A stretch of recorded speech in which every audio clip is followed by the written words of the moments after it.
فرحنا الجديد بالأماني سوف أحيا سوف أصنع ما أريد لن أكل. السلام عليكم ورحمة الله وبركاته. مشاهدينا الكرام، أهلا بكم في برنامج التحدث الصغير. من لم يتحمل ذل التعلم في الصغر تحمل ذل الجهل في الكبر، فالعلم يبعث على الهدوء والطمأنينة، وأما الجهل فيجلب التوتر والقلق. فالجمال هو الجمال في العلم والأدب، وليس الجمال بالمظاهر الخادعة. فبدون الدين في العلم طريق أعوج، والدين بدون العلم مثل الأعمى. ركيزتان أساسيتان في مسيرة الحياة، فيعتبر العلم وسيلة لتحقيق النجاح، سواء نحن المعرفة والفهم اللازمين للتقدم والتطور. فلا تنسوا أن العلم هو مفتاح النجاح، ولكن الحكمة هي ما يحدد كيفية استخدامه. يعني الحصول على المعرفة وحدها ليست كافية، بل يجب أن نكون حكماء في تطبيقها.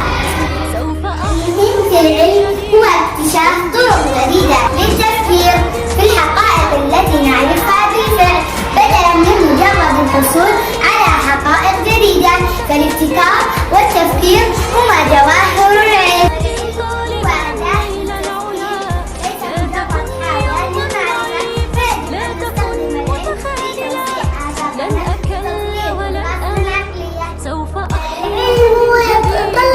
النشر والتواصل، فلا ينبغي أن نحتفظ به لأنفسنا، بل يجب أن نشارك المعرفة والخبرات مع الآخرين لتعم الفائدة ونساهم في التطور الاجتماعي والثقافي.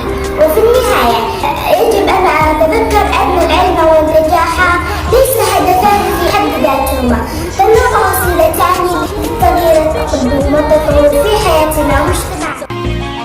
اشرق بسمة بعين الظلمة، واضحك وارسم أحلامك وتكون الدنيا حلوة.